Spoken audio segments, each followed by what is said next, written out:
Magandang araw, mga nanonood ng Enos Vlog. Ako ay mapalad na napagkatiwalaan na gawa ng vlog o video vlog ang paggawa ng espesyal na Bicol dish, ang tinatawag pong pinangat, tinuktok version. Ayan po. Alam na ba natin na ang pinangat ay sa Albay sumikat, pero po dito sa Camarines Sur meron po kaming version na talaga naman magugustuhan nyo naman. Siyempre mga Bicolano tayo na nagtatagalog ngayon para maintindihan ng lahat. Yan po ang pangunahin naming ulam. Mahilig po sa gataang Bicolano, kaya yan po yung parang manibalang kung sa mangga na laman ng niyog, yun ang ginagamit dito. Yung isa naman, yung matigas na, yung laya na inapod namin, yung tinatawag namin, ay siyang ginagawang gata. Pero pag sa pinangat, yung tinoktok version, or nilalabok sa lubang, ay yung lukadon. Yan, yung semi-hard. Yan, yung pwede mo pang makain. Siguro ilang days lang ang pagka-mature sa buko. Yung buko yung mas succulent yung laman na naman sa baby ang flesh niya. Kumbaga. Ayan na nga po. Minix na yung mga pangunahing spices, sangkap. Kasama na yung hipon dyan. Ayan. Maano po yan matrabaho talaga dyan pala ay oras na ang bubunuin mo para ma-accomplish mo yan. Ayan po. Yan po yung sasangkap pa lang sibuyas, yung luya ba o tanglad? Tanglad ang ginagamit. At bawang, ganyan. Paminta. Yan po ang ginagawa. Ayan Kita nyo naman. Ang daming dumadaan dito. Malapit kasi kami sa kalsada. Eto na nga. Si Insan Elna na ang nag-grate sa kanilang electric grater. Sa amin, kinukod ko na ng manual. Sila na sa kuryente na para madali. Kasi by bulk sila gumagawa kasi ititinda sa public yung pinangat namin dito sa Bicol. Ayan. Effort na naman yan. Ilang niyog kaya ang dyan magagamit. Kumbaga, Bicol Tagalog po tayo. Pasensya na po.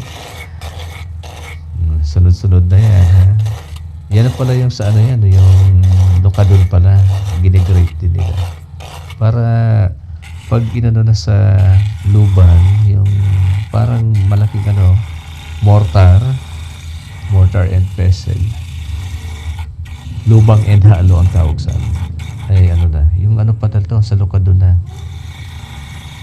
yung sa gata na naman, may panggata pa rin kasi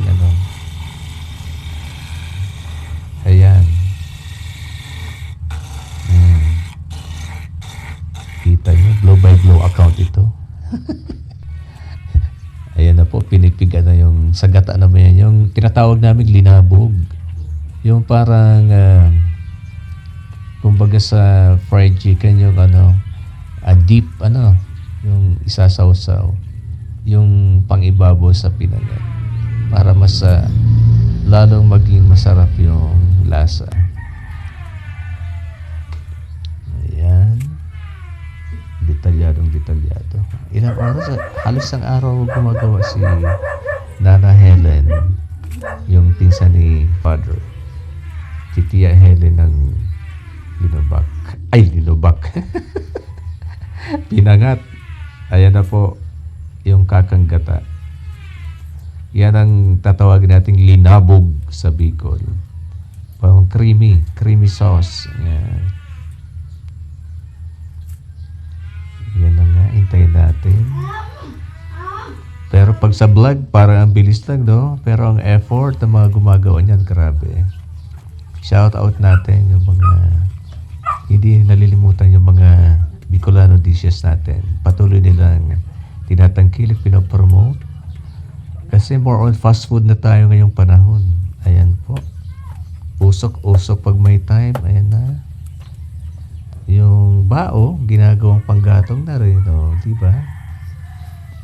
Sustainable yan, ha? Walang basura sa sa niyog. Kumbaga yung sapal sa pinaggataan, pataba yan sa lupa. At pagkain pa rin ng mga pato o bibe, yung mga ducks natin dyan. Ayan na po yung lokadon. Mas lalong pinapapino yung mixture sa lupa. Ayan, traditional. Nakakapagod din kaya yan mag labok-labok na yan. Ayan po si Helen. Grabing tiyaga niya, no? Ayun po, dati gawain ng matata. Sino kaya ang magsusupport sa mga livelihood project o sa mga home-based business na ganito? Sana meron. Pero dito sa amin sa Minalabak, meron ng isang food outlet or big food outlet na ang nag-commission na sila ang kukuha ng pinangat. Ayan yung mga aso. Quiet muna at nagpa-vlog tayo. Ayan po. Tuloy-tuloy lang ang komentary ko dito. Ayan yung sangkap. Minimix na rin. Para yung lasa ay talagang nasa entire mixture, di ba? Spices, pati yung sa hipon, andyan na. Yan, nakakawiling pagmasdan. Sa mga nanonood dyan, the Canman, i-promote nyo naman ito. Dito po to sa Bicol, ha? At tangkilikin natin yung mga Filipino dishes. Ayan na po, parang burger ang datingan, no? Tropical burger. Tropical burger nga ang tawag ko dito. Ayan na po, sinasalansan na niya yung mga dahon ng gabi. Yung gabi pa nga. Yung laing namin dito sa Bicol, talaga mawili kayong lasahan. Ayan. More on vegetables kami dito sa Bicol, no? Ayan, araw-araw. Araw-araw may gata.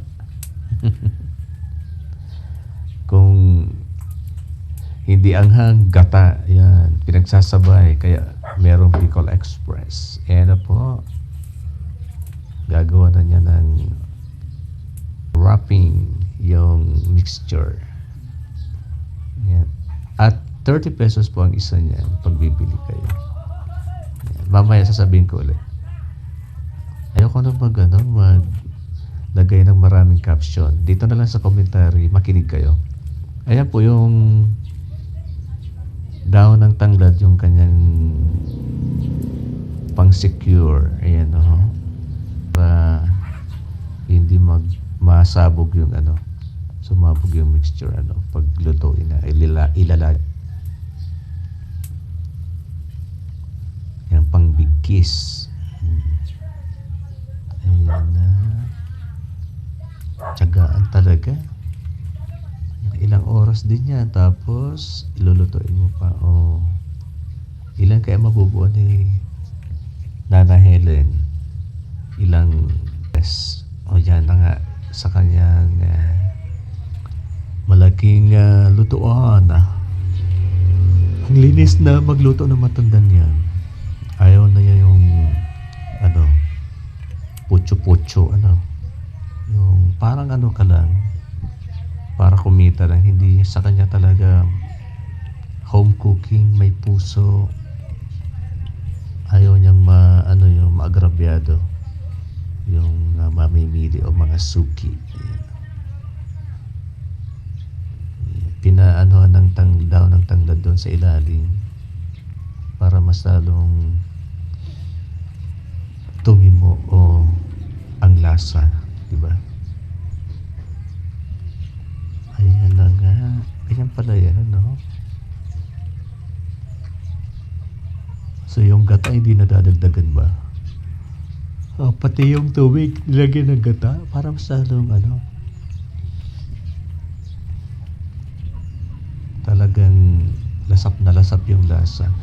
Yung pagkakaiba sa Naga, meron ding grupo, ay ang mga taga-Sabang sa Naga City. Bumili ako at 25 pesos, pa medyo maliliit yung portioning nila. Yung ano, masarap lang yung kanilang sauce, pero pag yung mixture na, ang tabang, nako, tinipid. Tapos meron naman nagtinda niyan sa amin sa Naga din ano, yung nilalako. Parang yung sapal na yung ginawa nilang ano, yung mixture.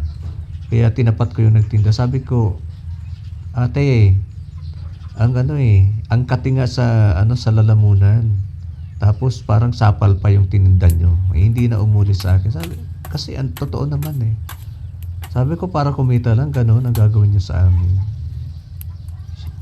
Siyempre gano'n nga. Tinatawag na ako ni Elna. Elna, nagbablog ako. Nagbablog ako ng pinangat. Hello. Ayan, di ako narinig. Diyan sa kabilang bahay.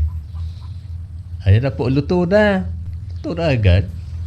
Hindi naman ako natulog Luto na agad. Ayan na po ang resulta, di ba? Ilang oras kaya ang pagluto niyan? Sa amin noon ng nanay ko, maghapon din kami. Magtitinda na kami tuwing hapon. Hapunan na talaga siya ang pinangat. Parati pong inuulam. Kasi ngayon preparation mula umaga. Tapos magtilalako kahamba ng hapon. Eto na nga, kanin na lang ang kunan. Ang kulang. Yan po. So, kung malapit lang kayo dito, bibili talaga kayo sigurado.